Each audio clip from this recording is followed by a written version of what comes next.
Bienvenidos a la primera feria virtual del libro Paraguay. Hoy nos acompaña Rubén Darío con la presentación Estrategias para la enseñanza de la lengua castellana y literatura. Puedes comenzar.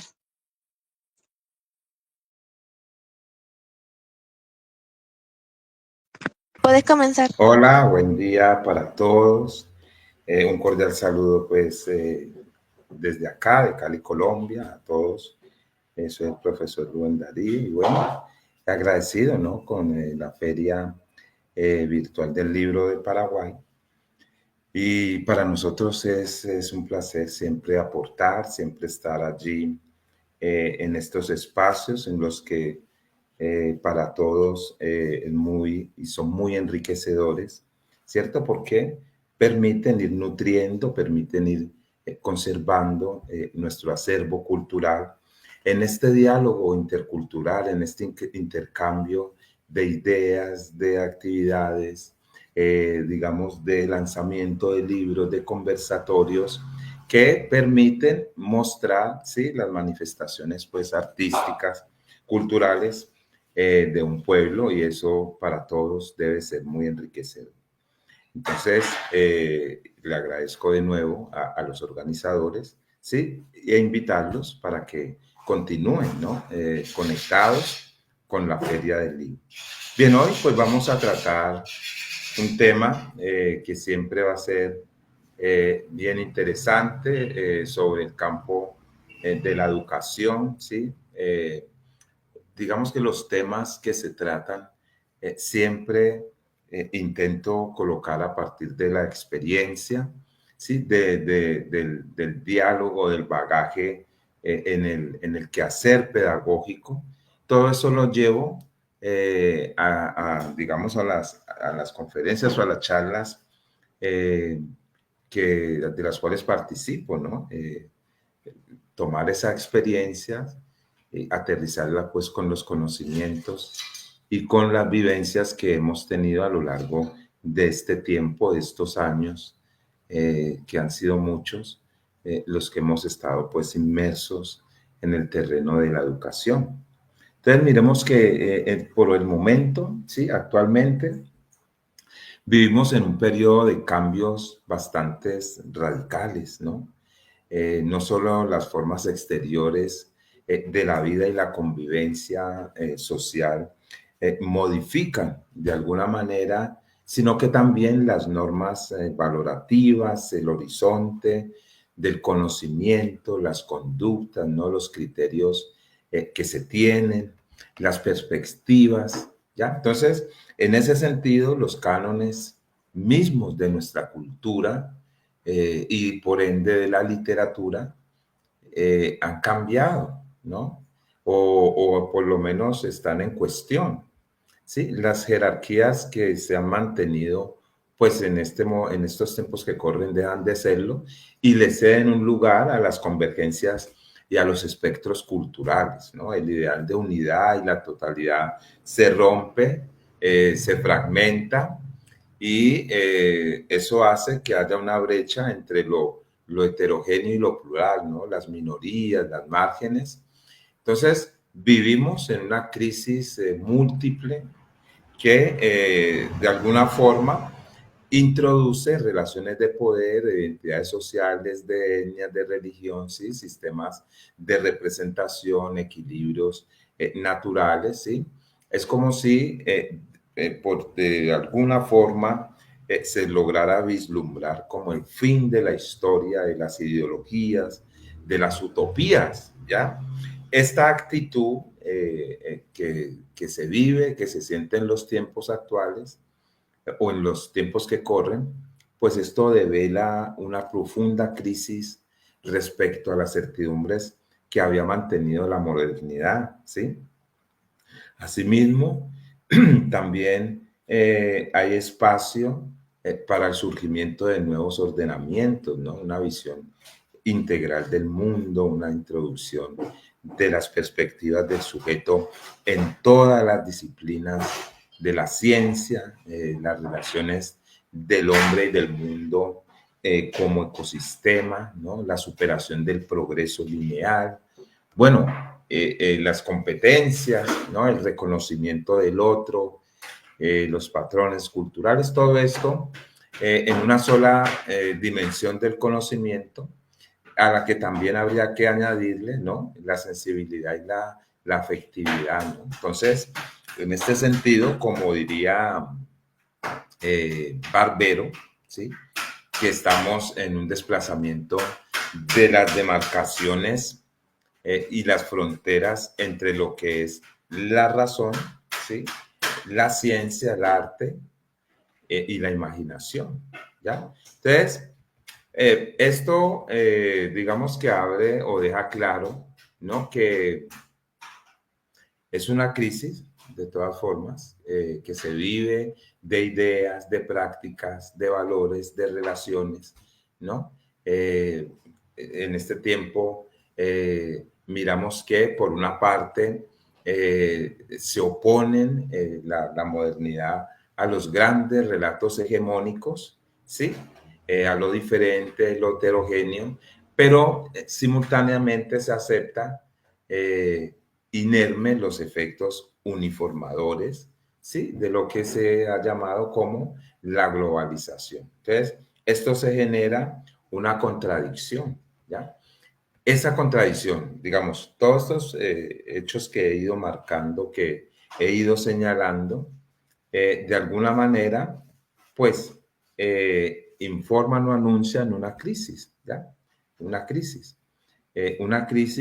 que frente ante esta crisis, pues, a ver, se instala o se percibe lo que se ha llamado la crisis del libro, ¿no? Frente a todos estos cambios, a todas estas paradojas, estas contradicciones, aparece la crisis del libro y de la lectura. Y claro, siendo así, pues de la práctica literaria, ¿no? Entendida esta como el círculo comunicativo de escritura y de lectura, ¿no? Y que más bien es la crisis de las formas tradicionales. Siempre lo he sostenido. Y es que la crisis no está en el leer, sino en las maneras, en las formas tradicionales, ¿sí? De entender y de fomentar precisamente la lectura de los textos literarios y no necesariamente de una crisis de lectura, ¿no? En general, porque resulta que eh, asistimos a un escenario en el que se lee más, pero se lee de forma diferente, ¿ya? Frente a una cultura en que las fuentes de información, las formas de conocimiento, los medios de lectura se multiplican, ¿no? Y que consiguientemente, pues, el libro, quiéralo o no, deja de ser el centro, el lugar privilegiado del conocimiento, ¿ya? Las políticas del fomento del libro y de la lectura, especialmente a través precisamente de los medios de enseñanza, debieran ser especialmente permeables, óigase bien, porque estamos frente a un cambio de maneras, ¿no? Un cambio de formas de acceder. Entonces, debe tener, pues, digamos, una disposición permeable a todo tipo de estrategias tendientes al aprovechamiento de otras fuentes, formas y lecturas multimediales con las que compite el libro. Es decir, que yo como docente, como profesor, no me puedo cerrar a estas nuevas fuentes, a estas nuevas formas de lectura multimediales con la que está a la par el libro, ¿sí? Hay unas diferencias entre estos tipos de dispositivos, estos tipos de acceder al libro, a la lectura, ¿sí? Pero esas diferencias, lo que yo voy a hacer es enriquecerme de ellas, aceptarlas, a reconocerlas, y en lugar de cerrarme a ellas, a alguna de ellas, lo que debo es de aprovechar, ¿sí? Entonces, Tal vez la actual crisis educativa en lo que dice en relación con la lectura, especialmente con la lectura de literatura, ¿no?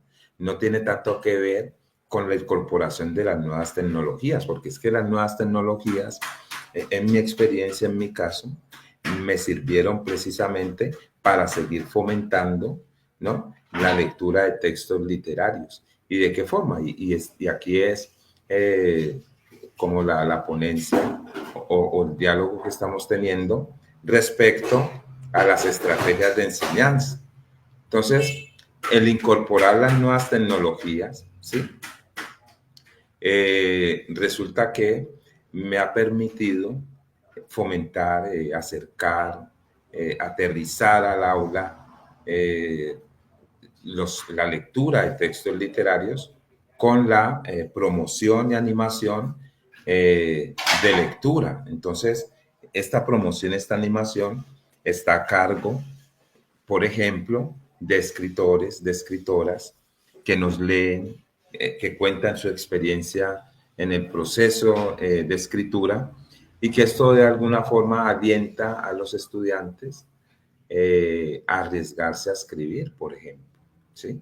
Porque todas las dudas que surgen cuando ellos están, cuando ellos han acabado de leer, cuando han acabado de participar de un texto, de un análisis, de una lectura por placer, pero lo que suscitó esa lectura pueden comentarlo y pueden hablarlo con quien lo hizo, con quien lo escribió, pues esto va a ser enriquecer más el proceso, ¿no? Entonces, no tiene que ver pues con la incorporación de estas nuevas tecnologías en sí, cuanto con los profundos cambios que ellas impliquen, ¿sí? Y que significan un continuo inestable proceso de reorganizar, de replantear, de reubicar unos saberes y sistemas de codificaciones, ¿no? Cuestión que todavía no terminamos, seguimos en ese camino porque digamos, el desarrollo tecnológico no para, ¿no? Entonces no hemos terminado de asimilarlo adecuadamente. Este proceso implica unos profundos cambios en los modos de leer, eso tiene que quedarnos claros. Y ya incluso los estudiantes lo han asimilado, ¿no? Los estudiantes de hecho lo tienen presente, ¿no? Eh, los nuevos cambios a los cuales ellos asisten y asistimos en los tiempos que corren a las maneras de leer. Ahora bien, el poder tener acceso con más facilidad a los libros y a los textos literarios, por ejemplo, con las creaciones o con la existencia de las bibliotecas digitales, ¿no? Se me ocurre en este momento una biblioteca digital, Makemake, ¿no? Es una biblioteca en la cual los estudiantes pueden acceder, ¿sí?, a esta biblioteca y pueden descargar los libros que deseen por un tiempo limitado. Pero esta biblioteca digital, acá en el país que funciona, ¿no?, como esto es una iniciativa del gobierno. Entonces, los estudiantes es una plataforma de libros y esta plataforma de libros mmm, funciona como la plataforma de las películas, pero en lugar de películas son libros y los estudiantes pueden tener acceso al libro que deseen, del tema que ellos les interese y de los gustos que quieran, incluso pueden interactuar, ¿no? Porque hay hasta actividades para interactuar con lo que están leyendo. Entonces, miren cómo vamos encontrándonos con unas nuevas maneras de leer, incluso que los estudiantes ya conocen antes que el maestro. Y eso aquí va a crear un conflicto, ¿no? O va a crear, digamos, un choque, porque si yo como maestro, ¿sí?, no he explorado ni he experimentado otras formas de leer o no he aprovechado las nuevas tecnologías, entonces miren que cuando yo voy digamos, a compartir o a dar un libro, ¿sí? Y voy a sugerirlo, lo voy a presentar como el libro de lectura durante el desarrollo, pues, del semestre, del periodo. mm, los estudiantes pueden a mí decirme, no, nosotros hemos leído de esta forma. No necesariamente tenemos que conseguir el libro que tú nos estás diciendo o como lo estás diciendo porque conocemos esta manera más fácil de acceder a él, ¿no? ¿Qué ha pasado cuando se pide un libro físico, pero resulta que ellos ya lo han interactuado, rayado incluso de manera digital, ¿no? O cuando pedimos un libro y el libro resulta que es más difícil conseguirlo, pero ellos pueden acceder a él desde la biblioteca digital. Entonces, todas estas alternativas lo que hacen es que a mí me tienen que obligar como profesor a estar actualizándome, ¿sí? Con las nuevas formas de leer y de las nuevas maneras en que yo pueda encontrar para enseñar lengua castellana y literatura, ¿sí? Entonces, les comentaba, les decía, estaba señalando que, que tiene que ver en unos profundos cambios, ¿sí? En las formas, pues, de acceder, ¿no? Entonces, esto significa un continuo, inestable proceso de reubicarnos, les decía, ¿no? Para poder asimilar esto. Entonces, estos cambios en los modos de leer no siempre advertidos por los que se obtienen, ¿sí? Se obstinan a no dejar la tradicional forma de acceder a los libros, en seguir pensando precisamente en que la lectura solamente, ¿sí? Como modo de relación con el libro y no con la pluralidad y heterogeneidad de textos, escrituras que subrayaba también Martín Barbero, porque hoy asistimos a una pluralidad y heterogeneidad de textos que circulan precisamente de manera digital, ¿no? Entonces, en este, digamos, vertiginoso proceso de cambios, ¿no? Se requiere pues de sectores preparados, de maestros actualizados, desafiantes, audaces, imaginativos, creativos, que sean capaces de entender la dinámica de esta nueva forma de semiosis, ¿no? De discernir sus sentidos, no solo desde la razón, desde la lógica, ¿sí?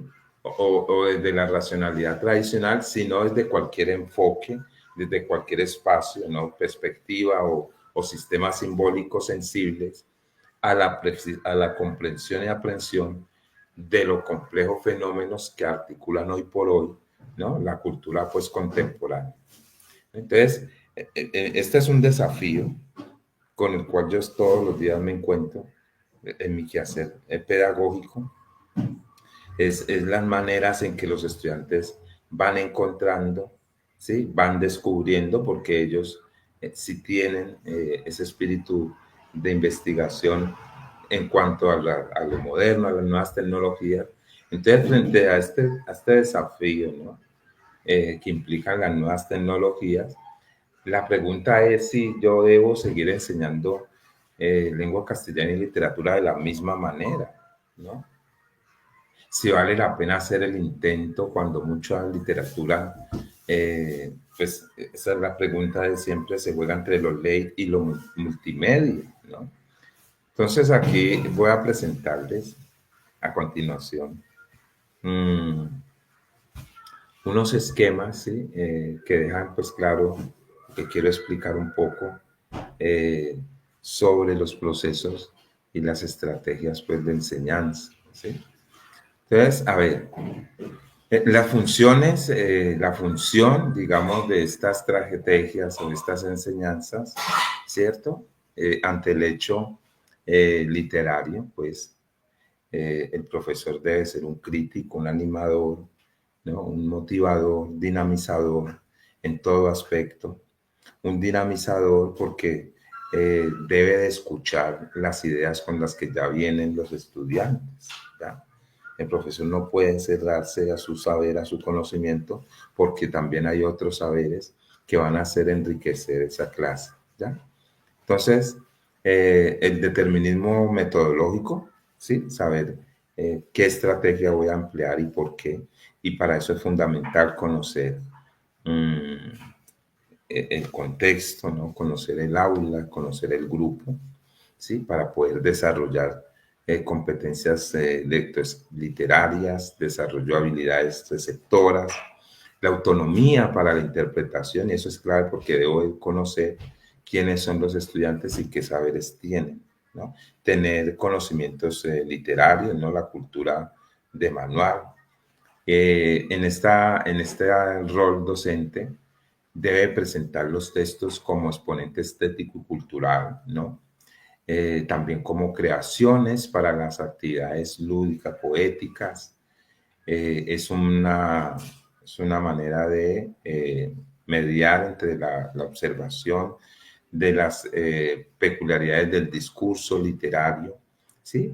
Generar ese espacio de discusión, ¿no? Hace de la lectura un comentario comprensible, digamos que no, o sea, el comentario en la lectura compartida de textos literarios, en la enseñanza, más bien, ¿sí? Y cuando es el momento de hacer una lectura compartida y que todos están opinando, qué fue lo que suscitó el texto, qué me dejó, qué sabía, todo esto, el comentario, la lectura que hace el maestro, no debe ser, digamos, un comentario manipulador o que trate de conducir al estudiante hacia la idea que él tiene, hacia la interpretación que él dio, ¿no? Tiene que estar abierto al diálogo, ¿ya? Que mi interpretación, eh, en vez de imponerla como esa una sola, como es esa y nada más, que esa interpretación pueda conversar con las otras interpretaciones, ¿sí? Porque de esa forma, el aceptar y el escuchar los diversos puntos de vista van a enriquecer la comprensión del texto y al mismo tiempo asimilar los contenidos para saber de qué forma y de qué manera yo voy a relacionarme con ese libro, con esa historia, ¿sí? Entonces, las estrategias didácticas son acciones programadas por el docente, ¿no? Para que los estudiantes que previamente debe conocer, ¿sí? Para que esos estudiantes con los que él está interactuando, con los que él va a trabajar, ¿sí? Aprendan las mismas y aprenden, o sea, las estrategias están diseñadas para que los estudiantes aprendan, pero yo tengo que tener claro cuáles son mis estudiantes, qué saberes tienen, ¿no? La cultura de que tienen, el contexto en el que ellos están, ¿no? Incluso la familia. Hay muchas, digamos que hay muchos factores que son determinantes a la hora de yo implementar o desarrollar o crear estrategias didácticas, ¿sí? Por eso es que yo creo, y en mi experiencia, considero que es clave el conocer al otro. Y ese conocimiento del otro, o ese reconocimiento se hace en la medida en que yo lo escuche, ¿sí? En la medida en que yo le dé voz, en la medida en que yo no me imponga, en la medida en que yo más bien sea un generador de discusión y de diálogo, ¿no? En el que las ideas sean escuchadas y aceptadas, ¿ya? Rubén, te quedan 5 minutos. Ok, bueno, entonces para ir finalizando, como esa reflexión, ¿no? Sobre las estrategias de enseñanza, es, digamos que también nos permite mantener a los estudiantes motivados, ¿no? Porque eso es importante para este proceso de enseñar-aprendizaje. ¿Cómo motiva a los estudiantes? El docente debe saber porque él los conoce. Si ven lo importante que es conocer al estudiante. Dependiendo del tema que se esté compartiendo y del tema que se vaya a instruir, ¿no? Y a los propósitos pedagógicos que persiguen, es necesario seguir unas estrategias más adecuadas, ¿sí? A la hora de diseñar la clase, a la hora de planificar, todo esto debe entrar en juego. Entonces, el aprendizaje con estas estrategias pues va a ser más eficaz porque favorece una mayor implicación por parte del profesor y de los estudiantes en este proceso, siempre y cuando el camino sea receptivo, sea de dar y tomar, ¿no? La relación recíproca, ¿no? Es en un diálogo permanente entre el docente y el estudiante, siempre. Sin diálogo no pasa nada. Los educandos con estas estrategias adquieren una mayor autonomía y se vuelven capaces de desarrollar estrategias propias, ¿no? Se optimiza la adquisición de conocimientos porque se sabe qué se va a enseñar, ¿no? Y para qué se va a enseñar. Se optimiza esos conocimientos, esa adquisición. Y sobre todo mejora la comunicación entre estudiantes y el profesor, ¿no? Pues digamos que se mejora esa relación en el sentido de que siempre va a ser un diálogo, en el sentido de que yo siempre voy a saber qué voy a enseñarle a ellos, ¿no? Bueno, eh, yo quiero agradecerles nuevamente a los organizadores de la feria, ¿sí?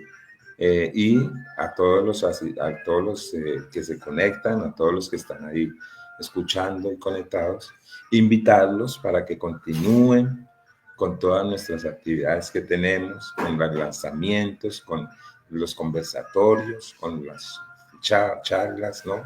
Los encuentros, porque realmente van a estar muy enriquecedoras todas las actividades. Entonces, muchas gracias y les mando un abrazo desde Colombia.